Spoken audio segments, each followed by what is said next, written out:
금강경만 못 알아듣는 게 아니고 금강경은 뒤에 책 보면 뒤에 이제 앞에 한문이 있더라도 뭐 아니면 한문하고 한글하고 이렇게 병기가 되어 있잖아요.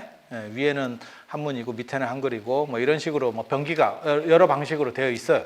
지금 돌아다니는 유통본을 보면 그런데 다란이는 빼박이지. 네가 아나, 내가 아나 이렇게 되는 거지. 우리는 알 줄 알더라고. 우리도 몰라요. 그러니까 금강경은 읽는데 제가 에너지를 많이 투여하면 뭔 뜻인지 압니다. 우리 같은 사람은 조금 한문에 익숙하니까. 그러면 신묘장구 대다란이는 아느냐? 대충은 알아. 왜냐하면 내용을 배웠으니까. 하지만 그거는 한자하고는 또 틀려. 그래서 안 들어와. 그리고 이제 더 문제가 되는 거는 신묘장구 대다란이나 좀 유명한 건 몰라도 뭐 능엄주라든지 안 그러면 천수경에 나오는 여러 진원들은 내용을 잘 모르는 경우들도 많습니다. 그러면 그걸 하는 게 효과가 있을까에 대해서 이제 생각을 하는 거야. 내용도 모르는데 그게 돼? 근데 제가 늘상 얘기하는 게 있어요. 약을 복용할 때는 성분을 알고 먹는 게 아니에요. 먹으면 효과가 나는 겁니다. 먹으면 효과가 나는 거야. 감기약? 그럼 감기약을 먹는 거야. 코로나약? 코로나약 성분을 다 알고 먹어야 효과가 나나? 아니에요. 그냥 나는 거예요. 다 마찬가지잖아. 그래서 제가 늘상 얘기하는 거 있거든요. 그 내용을 알고 싶은 사람은 뭐에 해당하는 거냐면 의사나 약사처럼 전문가입니다. 그거는 약을 조제할 필요가 있는 사람. 여러분은 그냥 복용자예요. 환자예요. 환자는 내용을 알 필요가 없어요. 환자는 내용을 알 필요가 없어요. 그래서 모든 약 옆에는 쌍화탕을 먹어봐. 그럼 그 옆에는 뭐라고 써있냐면 깨알 같은 글씨로 약전 이렇게 해서 약 성분들이 쫙 있고 마지막 빨간 줄로 뭐라고 돼 있냐면 문제가 생기면 의사 약사랑 상의하세요. 왜 거기다 약전을 표시해 놓냐면 약 성분들이 이렇게 대충 배치가 돼 있으니까 문제가 생기면 네가 알아서 처리를 해봐, 조절을 해봐. 어떤 게 문제가 생겼는지. 예. 우리 예전에 뭐 그런 거 있었잖아. 뭔 약제더라 기억 잘 안 나는데 그거하고 뭐 돼지고기하고 같이 먹으면 뭐 검은 흰머리 난다는 둥 뭐 오만 뭐 이런 얘기들이 있었어.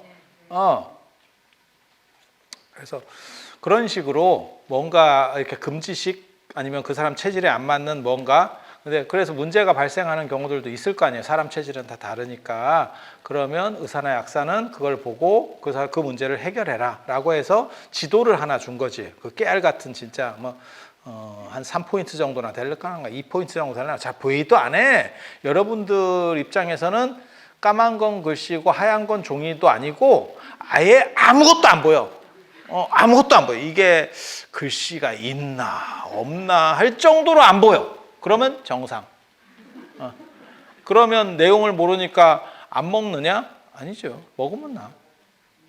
그래서 진언이라고 하는 것은 꼭 뜻을 알 필요가 없어요. 그 소리, 발음의 문제입니다. 진언에서의 핵심은 발음이에요. 발음.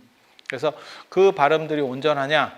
그리고 그 발음들과 관련해서 발음이라고 하는 게 인도에서의 발음이 다르고 중국에서의 발음이 다르고 우리나라로 오면 또 발음이 바뀝니다. 제가 그런 얘기 하잖아. 원효 이름이 뭔지를 몰라요. 원효는 번역된 이름이거든요. 한자로 번역된. 번역된 이름이고 원래는 뭔지 몰라. 옛날에는 향언, 그러니까 신라의 방언을 썼었어요. 한자 이전에 방언을 썼었어. 그리고 그게 뭔지를 모르겠어요. 그런데 의미는 알아. 그게 새벽이라는 뜻이에요. 새벽이라는 뜻이에요. 새벽. 그리고 새벽을 한자로 번역하면 원효야. 원효가 새벽이라는 뜻이에요. 그래서 한자로는 원효가 되는데 원효는 지가 원효인지 모를걸? 세종이 자기가 세종인지 모르는 거랑 비슷해요. 세종 돌아가시고 나서 세종이잖아. 그죠? 그러니까 세종은 세종인지 모르는 거고 원효도 한자로 바꾼 이름이기 때문에 자기가 원효인지 잘 몰라. 그리고 새벽이 이 원효 이름인데 그러면 원래부터 우리가 새벽이라고 썼느냐? 아니 그 앞으로 넘어가면 세복이라고 썼어. 세복. 그래서 세복이라는 표현은 저도 어렸을 때 들어본 표현이에요. 그래서 애를 세복역에 낳았다 이런 얘기들이 어른들이 했었어요. 그런 거를 여러분 들어보셨어요? 비극적인 겁니다. 세복이라는 표현을 알면 그런 거죠. 안 들어봤으면 행복한 겁니다. 이제 세복 이런 표현을 들어봤으면 사진 같은 거 깔끔한 거 잘 찍어 놓으세요. 젊었을 때 찍어놔야 한 살이라도 젊었을 때 찍어놔야 괜찮아. 요즘은 영정 사진도 얼짱 각도로 찍더라. 내가 초상집에 가서 깜짝 놀랐네. 보통은 되게 촌스러운 거 이렇게 해가지고 어른들 돌아가신 사진들 보면 이렇게 뭐 조그만 사진, 큰 것도 아니고 조그만 사진 이렇게 확대해가지고 이렇게 좀 사진도 깨지고 뭐 이런 거 나오거든. 근데 뭐 야 무슨 꽃모자를 쓰고 찍은 사진 이렇게 옆으로 정면도 아니고 저게 영정 사진인가 싶은 걸 올려놨더라고. 이게 세상인가 싶어. 그래서 예전에 최진실도 그렇게 찍었던 거 아니요? 그죠? 몰라. 뭐 정확하게 기억은 안 나는데 그랬던 것 같아. 그래서 그런 식으로 가고 세복보다 앞에 발음이 세부래. 세부. 그러니까 세부가 세복이 되고 세복이 새벽이 됐대. 예. 세부는 우리도 몰라. 우리 같은 사람도 모르는데 국어 하는 사람들이 그렇게 얘기를 해요. 맞네. 나도 국어 한 사람이지. 몰라. 아무튼 몰라. 그냥 그렇다 하니까 그런 거야.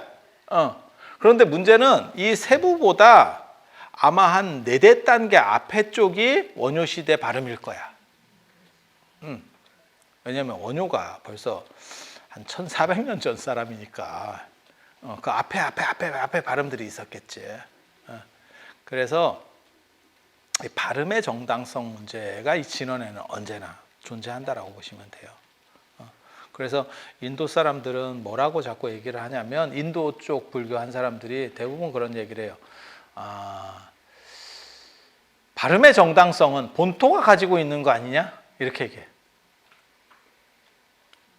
그래서 예전에 김용옥 선생님이 김용옥 선생도 그 얘기를 했었어요. 공자라고 부르지 말고 공찌라고 불러라. 중국 사람이니까 중국 발음으로 불러줘야 되는 거다. 중촌원이라고 부르지 말고 나카무라 하지메라고 불러라. 일본 사람은 일본 발음으로 불러라. 중국 사람은 중국 발음으로 불러라. 이제 김용옥 선생은 중국 사람만 얘기했어요. 예. 그러니까 공자라고 부르는 거는 창씨 개명하는 거다. 이게 가능한 얘기냐? 그랬더니 철학과 선생님들이 김용옥 선생님이 그 하버드대 나오고 고려대 철학과로 막바로 들어가서 교수가 됐었거든요. 그래서 그때 저도 제가 고등학교 때 그 책을 읽고 참 그때 베스트셀러가 있었어요. 여러분이 아시는 김용옥 선생은 아마 EBS에서 노자 하면서 그때부터 기억이 날 거고 사실은 80년대 베스트셀러가 있어. 동양학 어떻게 할 것인가 라고 하는 우리 형이 그 김용옥 선생 수업을 들었었는데 고대에서 그때 시험 문제를 한 글자를 냈다고 저한테 얘기하더라고요. 제가 그때 중학생인가 고등학생인가 이랬었는데 우리 형은 대학생이었었고 김용옥 선생이 하도 난리니까 그러니까 유명하니까 그 수업을 들었는가 봐. 교양 수업을 들었는가 봐. 그래서 한 글자 시험 문제가 한 글자였대. 허에 대해서 쓰시오. 비러자. 허 한 글자야. 그게 이제 노자 철학에 나오는 얘기인데 허에 대해서 쓰시오. 이게 갖고 그렸다 이러더라고. 근데 그거 들었을 때만 해도 저는 그거 잘 몰랐을 때니까 어렸을 때니까 그냥 그러려 했는데 맞다. 그때 내가 노자를 많이 읽고 있었어. 그렇긴 했었어. 근데 그때 아무튼 김옥 선생이 처음 와서 굉장히 유명한 책이 그 동양학 어떻게 할 것인가 라고 하는 문제예요. 그런데 그리고 기고만장했지.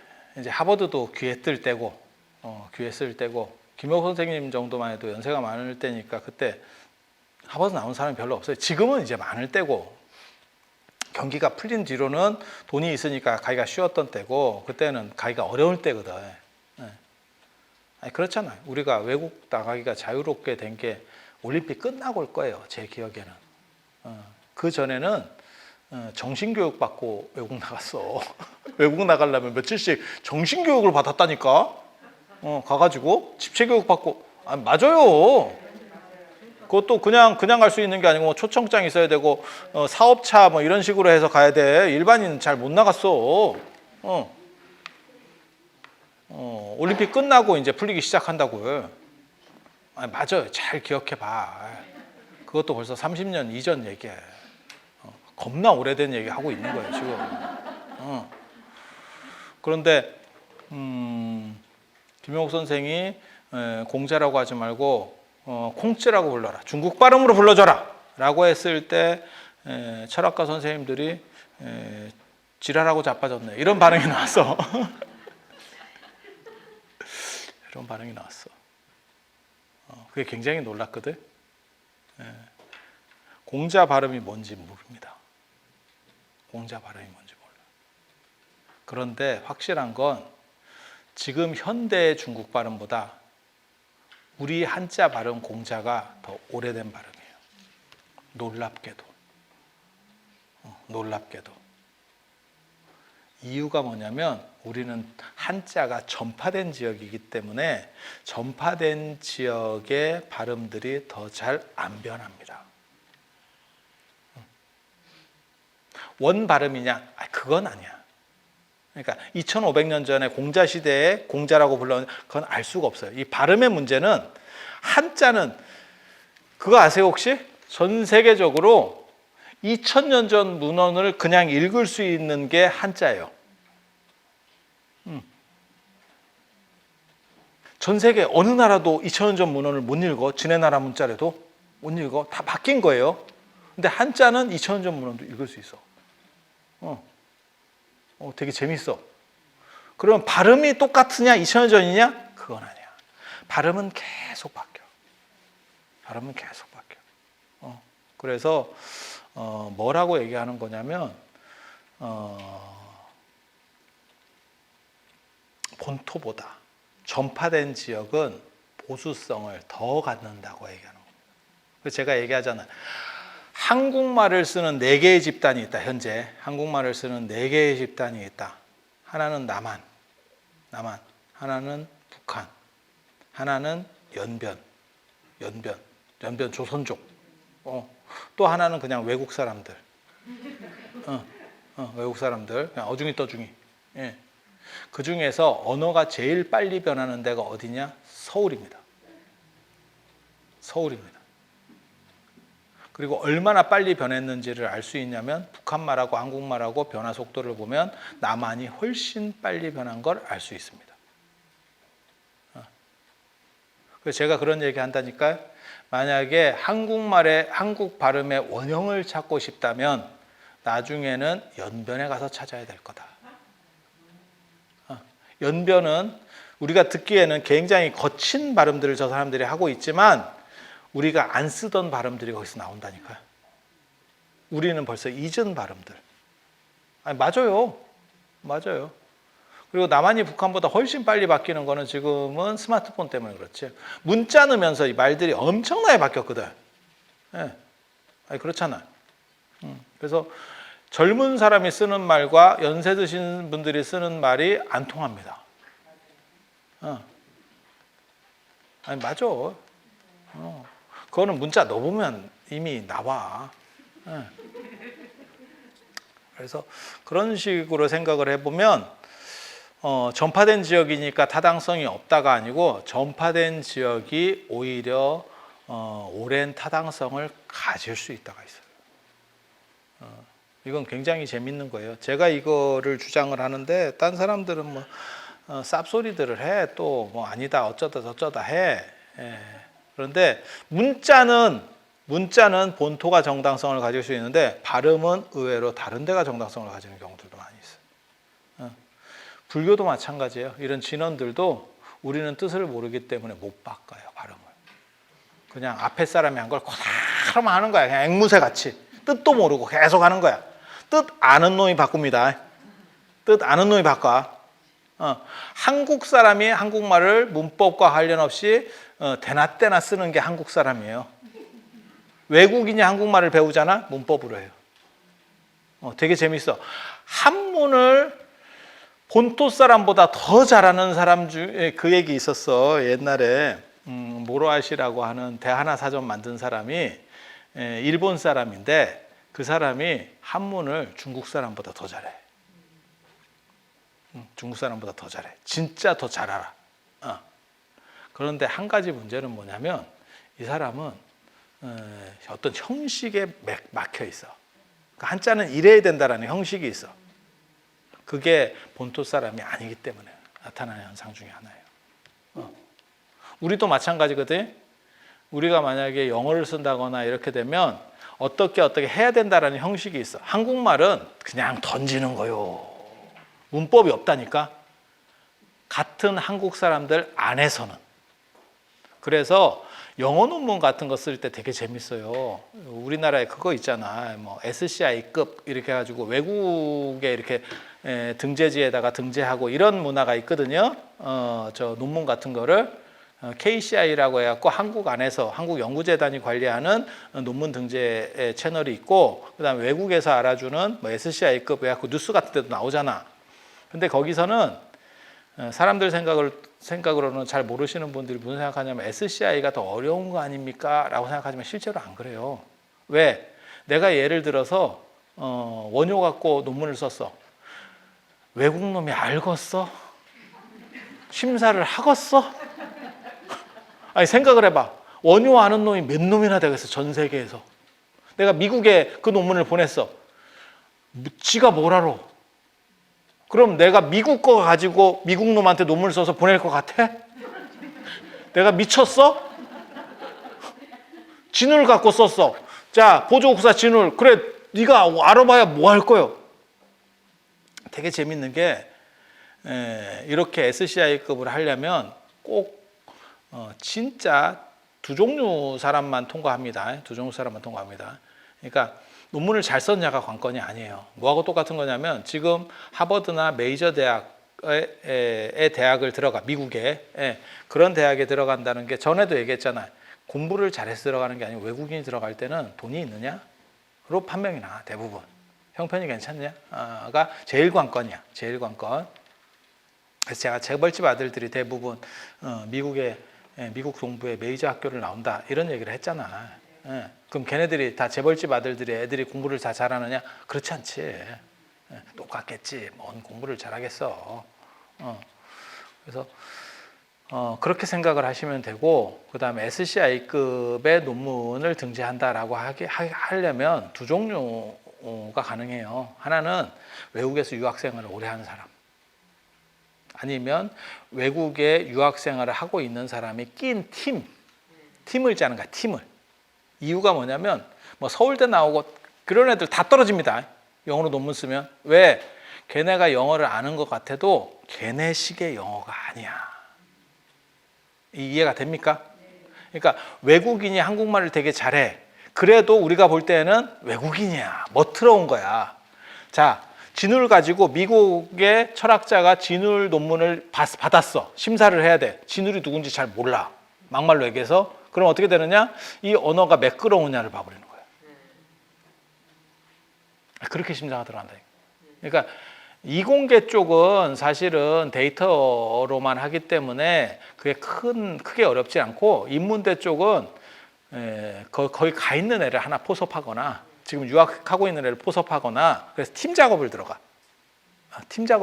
안 그러면 거기서 유학을 한 10년 동안 하다가 온 사람, 우리나라에 와 있는 사람, 이렇게 하면 돼. 우리 같은 사람이 그냥 국내에만 계속 있던 사람이 뭐 영어 잘하는 애하고 둘이서 짜잖아? 100% 떨어집니다. 100% 떨어집니다. 그냥 이 안에 있는 애들끼리 짜갖고는 안 돼. 언어라고 하는 것은 그만큼 그 동네 뉘앙스라고 하는 게 있어요. 그리고 그렇게 뭐라 할까? 그들만의 특징으로 발전해가. 특징으로 발전해가. 그리고 익숙한 사람은 대나 때나 관계없이 발음들을 바꿔갑니다. 그러니까 예전에 그런 거 있잖아.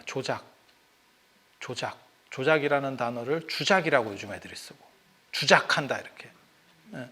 그랬더니 주작하니까 이제는 요즘은 이제 뭐 불사조 같이 이렇게 하고 주작 뭐 이렇게 또 하고.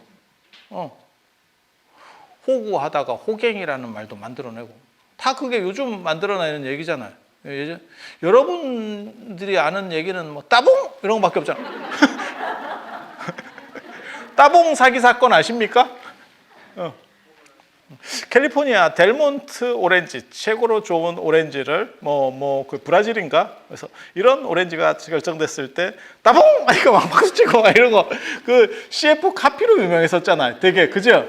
따봉 이렇게 따봉 기억할 정도면 또 다 오래된 분들.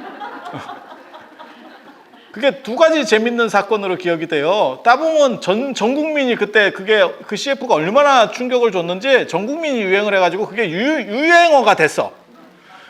그런데 웃기게도 그게 델몬트 선저인지가 묻혀버렸어. 그래서 오렌지 주스 판매는 크게 늘지 않았대. 따봉만 기억하지. 이게 주스였나를 잘 몰라. 따봉만 기억했다는 그런 썰이 하나 있고 또 한 가지는 진짜 있는 얘기예요. 따봉이 그런 표현이 아니었대. 따봉이 그게 아니래. 그게 그런 식의 사기가 저것도 있었잖아. 핀란드에서는 자빠져 자기 전에 자일리톨 껌을 씹습니다. 핀란드 사람들이 이게 뭔 헛소리 뭐이씨 우리가 껌 씹다 가자 무슨 소 여물 뜯어먹는 소리를 해. 그거 아시죠? 아니 근데 한 번 더 생각해 보면 사람이 자기 전에 껌을 씹을까? 아무리 설탕이 안 들어갔어도 이게 무슨 미친놈들인가 싶은 생각이 조금 들긴 하는데 그거 처음 나왔을 때 믿었잖아. 근데 알고 보니까 무슨 개뿔소. 우리 귀가 진짜 얇어. 그래서 따봉도 그렇다는 거 아니에요. 그거랑 별 관계도 없는데 그냥 재밌어서 따봉했다가 근데 더 웃긴 건 아저씨들이 지금도 따봉 써. 그거 한 30년 전 유행어인데 지금도 따봉을 써. 따봉은 영원하다. 그런데 언어라고 하는 게 그만큼 잘 안 변하는. 그래서 전파된 지역 사람들은 아무튼 못 바꾼다. 라고 하는 게 있어요. 그래서 김용옥 선생님이 그때 욕을 태바가지로 먹었습니다. 저 사람이 잘 모르는 헛소리를 한다. 공주보다 공자 원발음과 가깝다. 지금 중국 발음보다 한국 발음이 더 가깝다. 이 얘기를 한 번 더 뒤집어서 얘기를 하면 어떤 일이 벌어지느냐? 인도 진원보다 우리 한국 발음에서의 불교 진원이 더 원 발음에 가깝다. 그 얘기를 하려고 하는 거예요. 그래서 사람들이 인도 발음대로 해야 되는 거 아닙니까? 지금은 인도 발음을 아니까 해야 되는 거 아닙니까? 라고 했을 때 그것의 정당성이 부여되지 않는 문제가 벌어져요. 그리고 되게 재밌는 게 절에 가보면 실단 문자라고 인도 예전에 문자를 이렇게 진원 같은 데서 써놨어요. 옴마니 반메 환메 뭐 이런 거 써놨거든요. 그게 걔네가 지금 쓰는 문자냐? 아닙니다. 걔네 고어입니다. 옛날 문자. 걔네 옛날 문자. 우리는 그걸 그대로 써. 왜? 뜻도 개뿔도 모르니까 그냥 계속 뺏겨 쓰기만 한 거야. 수백 년, 거의 한 1000년 가까이 뺏겨 썼을걸? 알면 흘려 쓴다. 한국 사람이 한글은 날려 쓴다. 영어나 한자는 날려 쓰지 못한다. 또박또박 쓴다. 왜? 익숙하지 않아서 그래요. 이게 되게 재밌는 거야. 그래서 전파된 지역에 정당성이 없느냐? 발음은 전파된 지역이 정당성을 가질 확률이 상당히 높다. 아주 이거는 재밌는 주장이에요. 누가 했느냐? 내가 불교 쪽에는 내가 했어. 지금도 저를 비판하는 사람은 웃기지 마라 이렇게 얘기해요. 웃기지 마라. 그런데 상당히 이게 재밌는 주장이에요. 그래서 진언이라고 하는 부분과 관련해서 사실 제가 반야신경 책을 올해 낼 건데 그거 관련해서 이제 아제아제 바라아제 바라승아제 모지사바 이렇게 근데 이제 그거를 요즘 인도 쪽에서 이제 나오는 얘기로는 가테가테 파라가테 뭐 이렇게 파라상한테 모지스바하 이렇게 해야 된다라는 얘기가 있어서 그것이 정당하냐와 관련돼서 제가 얘기를 했더니 우리나라 발음이 오히려 더 오래 전 거를 반영한 거다. 내가 그런 주장을 했더니 또 딴 사람이 그러더라고. 웃기지 마라. 인도 발음도 옛날 발음을 연구하는 게 있기 때문에 그건 인도의 옛날 발음이다. 물론 그 옛날 발음이 아주 옛날 발음이냐는 아니야. 절대 그렇게 낼 수 없어. 우리가 원효 이름을 모르는 거하고 똑같은 거예요. 그렇게까지 거슬러 올라갈 수는 없어. 발음이라고 하는 게. 그래서 제가 얘기하잖아. 전생을 본다 어쩐다 하는 놈들 있잖아요. 레드선 이거 있잖아. 자 죽음 뒤로 이렇게 영세까지 떨어집니다. 자 죽음 뒤로. 자 당신 무엇이 보입니까? 막 이렇게 그러면 내가 왕자예요. 뭐 이런 거. 그런 거 못 봤어? 그거 다 사기거든. 다 사기거든. 왜냐하면 딴 거 다 필요 없어요. 네가 뭐 왕자냐, 거지냐, 시녀냐, 뭐 이거 다 필요 없어. 그냥 네가 쓰는 언어를 써봐라.라고 하면 답이 나와요. 그러니까 내가 200년 전 사람이야. 그러면 200년 전 언어를 쓰면 돼. 그러니까 딴 거 다 필요. 그러니까 옷의 모양 내가 어떻게 했어요. 그걸로 증명할 필요가 없어. 너 그 당시 발음만. 네가 숙종 때 사람이야. 그러면 숙종 때 발음, 조선 숙종 때 발음만 해줘. 네가 조선 초기 사람이야. 조선 초기 발음만 해줘. 그러면 검증이 된다니까. 지금 국문학 하는 사람이 그 발음을 알고 있느냐? 알지는 못해. 하지만 진짜 발음이 나왔을 때 따봉 할 정도는 돼 있어. 이해가 되시겠어요?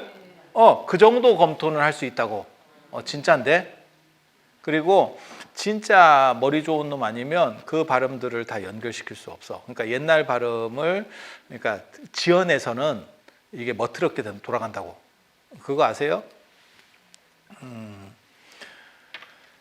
중국에 우리 선생님이 그 중국 골동품 같은 거를 이렇게 수집을 했었는데 꼭 뭐라고 말씀하셨냐면 중국에는 120%의 가짜가 있다. 재밌는 얘기야. 100%가 아니고 120%의 가짜가 있다. 그래서 그러려하고 사야 된다. 뭘 네가 네 능력으로 판단하려고 하지 마라. 그렇게 들어가. 되게 재밌어. 되게 재밌어. 그런데 우리나라에도 이제 문화재나 이런 게 사실은 이제 도굴하는 사람들의 가장 큰 문제점이 어디서 나왔는지를 흔들어 버려요. 훔쳐가서 파는 거니까. 그러니까 어디가 출전인지를 몰라. 출처가 어딘지를 몰라.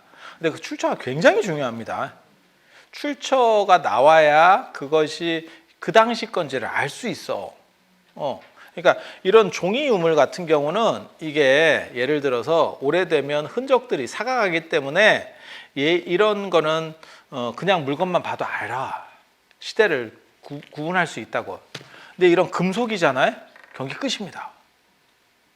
이거 빼내버리면 그래서 예전에 그거 있어. 고려시대 때 동경 거울이 나왔는데 지저분해서 깨끗하게 닦았대. 경기 끝입니다. 요즘 거랑 구분 못합니다. 닦으면 절대 안 됩니다. 그 녹을 가지고 있어야 변증이 됩니다. 그런 거예요. 그리고 무슨 금이나 은재예요. 그러면 불순물 함유량으로 보는 겁니다. 순금이면 끝입니다. 근데 옛날에는 순금을 못 만들거든. 99.99 뭐 이런 게 나올 수가 없어요. 그래서 불순물이 섞이거든. 그러면 그런 거 이제 함유량 보고 대충 이제 판단들을 해내는 거예요. 그런데 동이라든지 예를 들어서 뭐 돌로 된 유물이잖아요. 연대 비정하기 더럽습니다. 그러면 거기에 붙어 있는 흙이라든지 뭐 이런 걸 가지고 뭘 이게 추정을 하는데 그게 쉽지가 않아요. 쉽지가 않아. 그리고 또 모르는 사람이니까 털어내잖아. 큰일입니다. 땅 속에서 나오면 그걸 나오는 걸 봤기 때문에 그 연대를 알 수 있는 거예요. 대부분 층이 있고 그 다음에 주변 배석이 있잖아요. 이 배치되어 있는 것들이 있으니까 그런 걸 비교해서 연대를 뽑아내는 거예요. 그래서 도굴에서 물건을 파는 게 제일 안 좋은 것 중에 하나가 뭐냐면 진품인지 가짜인지를 구분할 수 없게 만드는 문제점들이 있어요. 그러면 전문가들이 모여서 이게 진짜다 가짜다 그리고 뭐 보물이다 아니다 이렇게 지정을 하거든요. 그러면 그 전문가는 아느냐? 몰라요.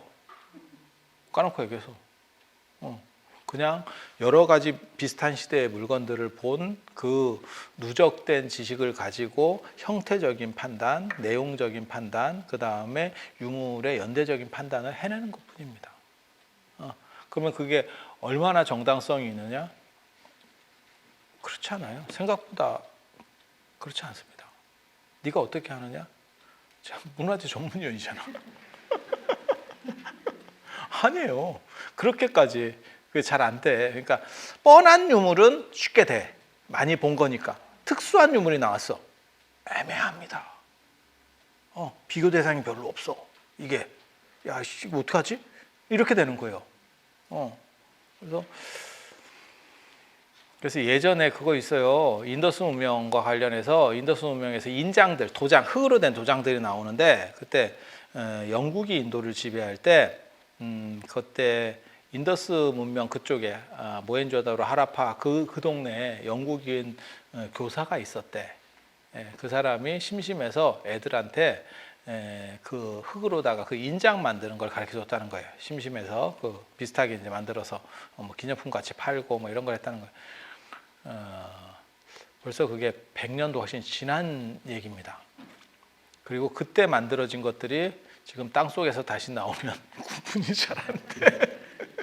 벌써 문제가 생기기 시작한 거야. 그래서 그게 옛날 거냐?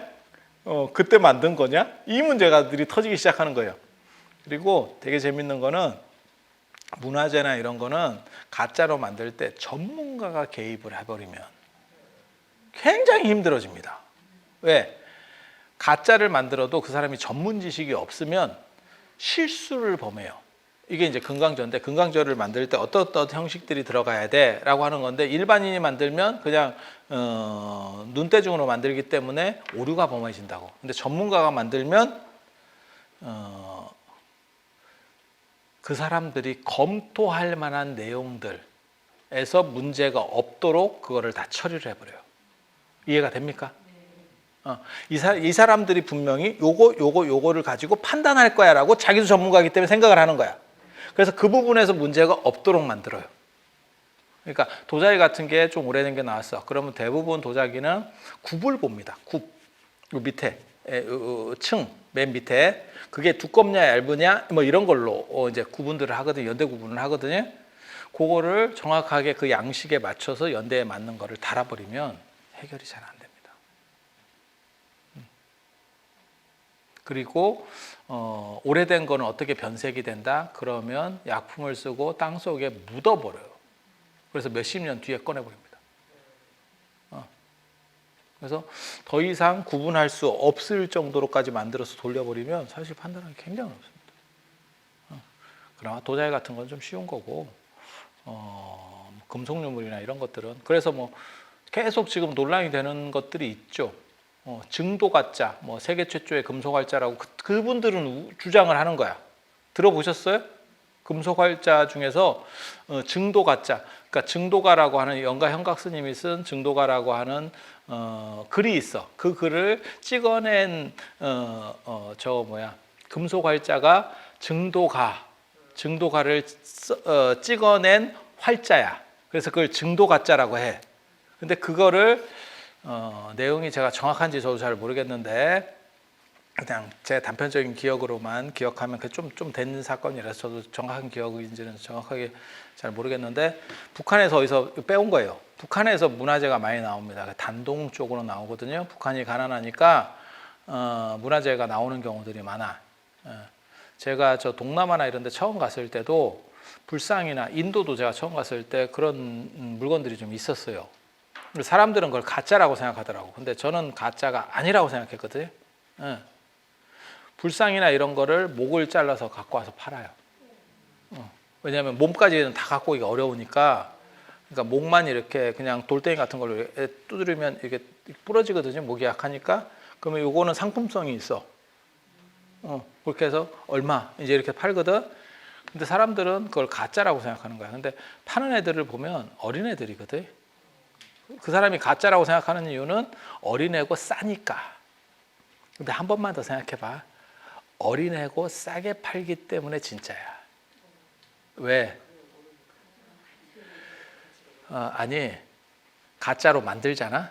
가짜로 만드는 것보다 가격이 싸다니까. 진품은 가짜로 만드는 것보다 가격이 싸. 왜? 그거는 가서 훔쳐오면 가짜로 만들어서 이렇게 하려면 이거 시간이 상당히 걸리고 뭔가를 뭐 구워내야 되고 힘들지.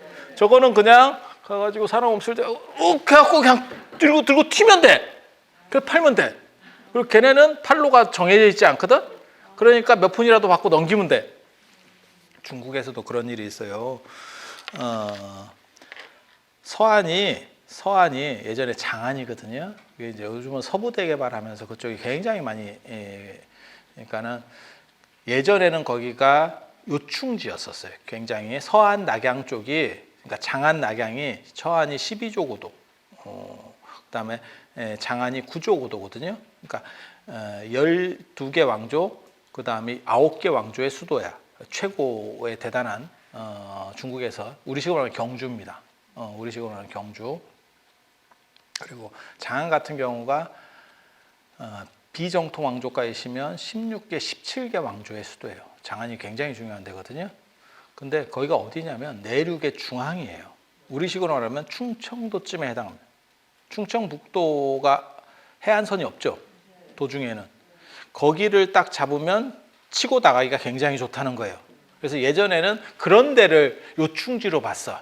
근데 요즘은 다 해안가가 개발이 되잖아요. 이렇게 바다 쪽이. 우리도 마찬가지죠. 해안가 아니고 내륙 쪽은 대부분 좀 별로잖아요.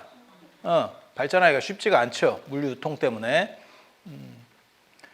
대항해 시대부터 시작된 경기지예요. 그리고 오늘날까지도 어떻게 보면 바다를 잡은 사람이 이긴다는 거잖아요. 지금까지도.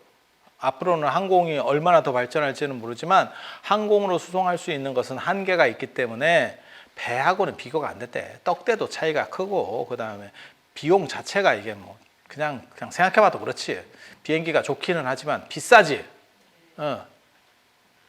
그래서 미국이 대만을 끝까지 포기 못하는 이유 중에 하나가 뭐냐면 대만이 중국으로 넘어가면 중국의 바다문이 열린다는 거잖아요. 그렇게 보는 거예요. 그렇게 보는 거예요. 그래서 미국은 대만을 끝까지 포기하지 않을 거다. 그리고 중국 입장에서는 대만을 놔둘 수가 없다. 서로 그렇게 관점들이 그렇게 되는 거예요. 그래서 뭐 전쟁이 날 거다라고 하는 썰까지 있지. 실제로 시진핑이 삼연임 할 때도 그 얘기를 했었죠. 그래서 이 바다 문제라고 하는 게 중요하고 그래서 내륙 쪽이 개발이 상대적으로 어렵지. 근데 우리나라는 땅이 안 크기 때문에 내륙이라고 해도 별게 없어요. 조금 나가면 바다가 나와. 근데 중국은 생각을 해봐. 이게 내륙이면 바다 가려면 미친다. 그냥 생각을 해봐. 그냥 이 떡대로 생각을 해봐. 그래서 서안 낙양이 있는 섬서성 하남성 쪽이 발전이 잘 안 됐어. 그래서 서부 대개발 해가지고 장안 쪽을 개발을 해줘요. 그러니까 우리식으로 말하면 신도시 같이 이제 뭐 만드는 거야. 이해가 되죠? 도시 재생 프로젝트 하듯이 이런 식으로 해서 개발을 하는데 건설업체에서 제일 짜증 나는 게 땅 파다가 유물 나오면 끝납니다. 그거 아세요? 유물 나오면 원래 그거 관할구청에 신고해야 되는데 관할구청에 신고하면 문화재위원들이 나오고 어쩌고 이제 조사할 때는 문화재 전문위원이 나와요. 전문위원이 나오고 이러면 공사 중지입니다. 그래서 이런 얘기 해도 되려나 모르겠다. 문화재 분과 중에 뭐 동산 분과, 그 다음에 뭐 예를 들어 세계유산과, 그 다음에 무슨 뭐 여러 가지 분과들이 있는데 그 중에서 고고학과 관련된 건축 이런 분과들이 생각보다 괜찮아. 왜? 큰 건설업체가 땅을 팠는데 그게 걸렸어. 안 걸리는 경우들이 굉장히 많아요. 땅을 파다가 뭐가 나왔어. 아니 그냥 있는 대로 얘기해 드릴게. 그러면 위에서 뭐라 그러냐, 묻어가 나와. 야, 묻어. 이렇게 나온다고. 왜? 그걸 신고해서 걸리잖아. 걸렸다가 엄청난 사건이 지금 벌어진 게 중도의 레고랜드지. 아마 묻고 싶었을걸? 아마 강원도 전체가 아마 그 작은 유물이었으면 묻고 싶었을 거야. 근데 너무너무 대단한 게 나왔지. 그 지금 엄청난 사건이 터졌잖아요. 강원도 그 레고랜드 사건, 그 중도개발공사, 그 얘기 모르세요? 그래서 그게 전임 그 강원도지사가 그걸 개발했다가 그게 유물이 나오는 바람에 하필 치관을 썼어야 되는데 잘못 점을 찍는 바람에 거기에 그렇게 유물이 많이 묻혀 있을지 누가 알았겠어. 그래서 빼도 박도 못하고 공사 지연되고 이러는 바람에 공사비 계속 늘어나고 완료를 못 시키고 이러다가 당이 바뀌면서 도지사가 바뀌었는데 당이 바뀌었잖아. 그러니까 왜 저놈이 쌓아놓은 똥을 내가 치워야 돼? 이러면서 난 돈 안 갚을래? 이랬다가 지금 자금 경색이 일어나고 지금 난리가 났잖아. 지금 우리나라 건설업계가 지금 막 이렇게 들쑥날쑥 하는 게 사실은 거기서 시작된 거잖아. 강원도가 보증을 섰는데 안 갚는다 하면 딴 건 믿을 수가, 정부도 보증 서는 거를 저런 식으로 나오는데 세상에 믿을 놈이 어딨냐? 이렇게 나오니까 돈 꿔준 놈들은 일단 갚아봐. 이렇게 나오는 거잖아. 아니 지금 웃을 일이 아니고 그렇게 된 사건이잖아. 이게 굉장히 큰 사건이었잖아요. 그러니까 유물 나오면 그런 일이 벌어진다니까요.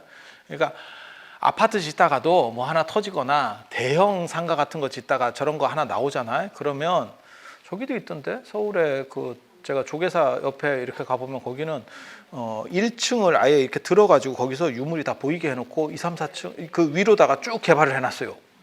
그게 언뜻 볼 때는 별 볼 일 아닌 것 같지만 그 건축주 입장에서는 진짜 억장이 무너지는 사건이야. 억장이 무너져. 설계 변경 다 해야 되고 몇 년 이상 다 꼬라박았을 거야. 그걸 세울 수 있는 사람이 문화재 전문위원입니다. 그래서 문화재 전문위원급에서 그쪽 분야가 괜찮아. 다른 거는 별 볼 일 없는데 아니 그냥 뭐 나도 몰라. 그냥 그런 썰이 있어. 그런 썰이 있어. 그걸 이제 대기업하고 연결돼서 그게 내가 예를 들어서 그게 뭐 1,000억짜리 공사야. 근데 내가 한 5년, 10년을 늦출 수 있다. 내가 도장 안 찍으면 그러면 건설업체에서는 누군가 풀려고 굉장한 노력을 하겠지. 그래서 대화를 많이 시도할 거야. 그래서 서로 좋게 대화해서 풀렸다. 이 얘기를 하는 거예요. 이상한 생각하지 마세요. 대충 뭔 소리인지 알아듣겠지. 그렇게 가는 거예요. 중국도 마찬가지예요. 그런데 이게 서울만 해도 제가 그런 얘기하는데 서울을 사람들이 굉장히 만만하게 봐. 그런데 서울이 원래는 1000년 고도입니다. 한성백제 400년, 그 다음에 한양 600년, 그리고 992년에 신라 경주가 있는 거지. 수도가 992년. 8년만 늦게 망했으면 1000년 고도라고 할 건데 안타깝게도 그냥 좀 경순한 김부가 좀만 더 버텼으면 왕건한테 얘기를 했어야지. 8년 뒤에 합시다. 역사에 획을 긋는 사건인데 8년만 기다려주면 라고 했었어야 되는데 아유 좀 조금 그렇지. 그렇게 해서 경주만 해도 파면 나와요. 그래서 건축하기가 굉장히 어렵거든. 그래서 경주에 가보시면 아파트는 대부분 경주 외곽에 있죠. 안으로는 아파트를 못 져. 아파트 짓다가 그 파다가 나오면 부도납니다. 부도납니다. 아파트 사업이라고 하는 게 아시다시피 자기 돈 들여서 짓는 게 아니거든. 빚으로다가 이렇게 대출 받아가지고 청약 받고 대출 받고 해가지고 하는데 몇 년 동안 쓰잖아요. 끝납니다. 끝납니다. 그래서 그런 식의 사건들이 벌어지는 거죠. 그래서 그 서안 개발할 때도 마찬가지예요. 서부대 개발할 때도 서안에서 땅 파면 나와. 그러면 어떻게 하느냐? 우리나라도 그런 얘기 있어. 굴삭기 그 기사들 중에서, 그러니까 포크레인 기사들 중에서 집에 유물 있는 사람들 많다더라. 이런 썰이 있어. 파다가 나오면 그냥 집에 들고 간대. 예, 파다가 나오면 집에 들고 간다는 거예요. 서안에서는 그게 엄청 나온다는 거예요. 그리고 그거를 대만으로 빼버려. 중국에서 안 풀고 컨테이너로 빼버리거든. 예. 그래서 그 우리 선생님 얘기해요. 그래서 대만에서 당신이 물건을 사오는데 그때 한나라 때 왕릉 정도 급에 가면 뭐가 있냐면 금으로 된 신발이 있습니다. 신발이 금으로 된 신발이 있어. 그게 나왔다는 거예요. 물건으로. 물건으로. 그렇게 해서 사라고 하니까 이제 억지로 부른 거야. 2000년 전 유물이야. 2000년 전 유물. 금으로 된 신발. 그랬더니 뭐라고 답을 했다라고 얘기했냐면 그쪽에서 이제 세게 부른 거지. 그러니까 금값만 받고 말든가 무게로 처리해 줄게. 유물은 됐고 금 몇 돈인지 계산해서 금값만 쳐줄게 이랬다는 거예요. 아니 2000년 전 건데 금값만 쳐줘서 이게 말이 돼? 이거 장난해 지금? 근데 그게 말이 돼요. 네가 그러면 팔아보시든가 나가서 그래 도굴해 왔다라고 해서 얘기하고 팔아봐. 이 정도 급의 물건은 네가 재주 있으면 팔어. 그리고 그건 중국에서 걸리면 잘못하면 사형입니다. 사형입니다. 자신 있으면 팔든가 안 그러면 금값만 받고 넘겨. 야, 이게 대단히 재밌는 얘기예요.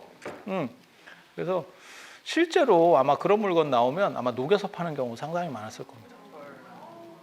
이게 무슨 미친 짓인가라는 생각을 할지 모르지만 걸리면 사형당한다니까. 중국에서는.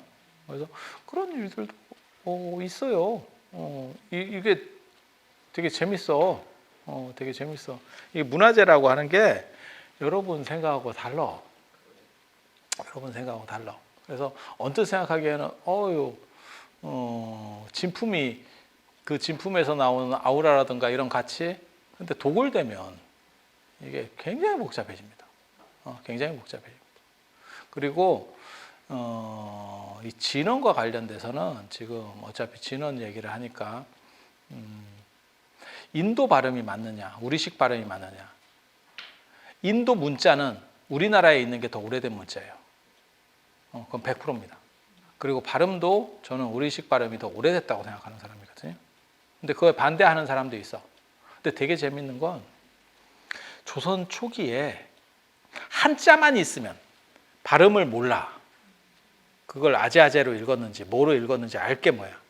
근데 조선 초에 재밌는 사건이 있었지. 한글이 반포가 되고 간경도감이라는 게 만들어지면서 불경이 언해가 됩니다.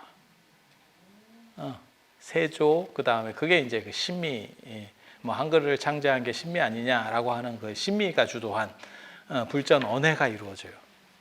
반야심경도 언해를 하지 않았을까? 그러면 그때 발음이 나와. 그런데 지금 발음과 그때 발음이 같으냐?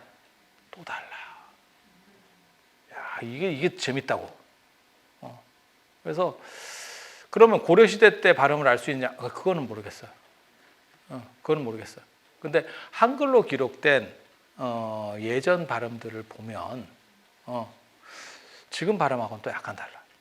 그래서 제가 보기에는 한글로 기록된 예전 발음이 가장 오래된 정통성을 가지는 게 아닌가라고 저는 주장을 하고 있습니다.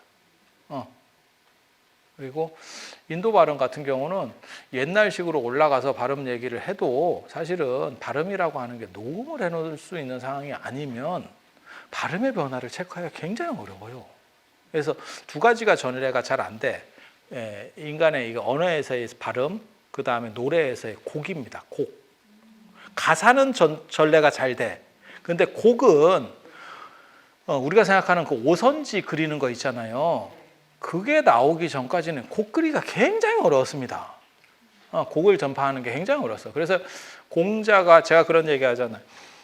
시경이라고 하는 책이 있어요. 시경에 305편의 시가 있어. 그래서 그걸 축약해서 시 300편이라고 흔히 얘기하는데 그게 사실은 노래 가사집이에요. 가사집.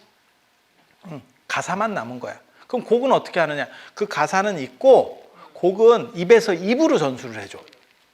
왜? 그릴 수가 없으니까. 지금은 악보라는 개념이 우리가 머릿속에 있기 때문에 그럼 그렇게 하면 되지. 물론 우리는 악보를 봐도 모르지만 이제 그 조금 배운 사람들은 거기도 저처럼 나 배운 사람이야 라고 하는 사람이 있겠지. 그럼 뭐 그거 뭐 가능하잖아. 그 음악 잘하는 사람은 그것도 있던데 앞에서도 치고 앞으로 놓고 치고 그걸 뒤집어서 치던데 그 오선이 뒤집어서 놓고 치던데 또 이렇게 치면 이렇게 돼요. 뭐 이렇게 치고 잘하더라고. 그래서 가능하지 뭐. 근데 곡을 기록한다는 게 상당히 어려워요. 그래서 공자 당시에는 곡을 기록하는 방법이 없었어요. 나중에는 동아시아도 곡을 기록해요. 그리고 정관보 같은 데 보면 춤도 기록해요. 근데 뚜렷하냐? 그게 안 되지. 뚜렷하냐? 그게 안 되지.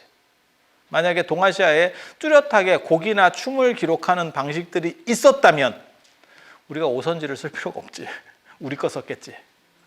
우리 게 더 좋은데 뭐 한다고 외래 문화 걸 쓰겠어. 근데 우리께 밀린다는 얘기는 뭐냐면 안 된다는 얘기거든. 그래서 노래 같은 경우는 그냥 전수하는 거예요. 우리 판소리도 곡으로 전수하는 게 아니고 사람 대 사람으로 하잖아. 다 외우게 하잖아. 맞잖아. 그래서 그렇게. 그래서 실제로는 그 시라고 하는 게 가사 모음집이에요. 우리가 생각하는 그런 시가 아닙니다. 근데 그 곡을 어떻게 했느냐? 그건 모르지 지금은. 다 사라졌지. 그 노래를 전수한 사람이 없어졌으니까.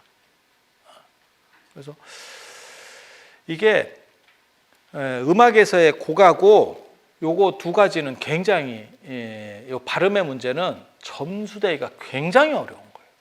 그래서 누가 좀 더 오래된 기록, 타당성 있는 기록을 가지고 있느냐가 관건입니다. 그리고 그 중에 하나가 아이러니하게도 전파 지역에 있다.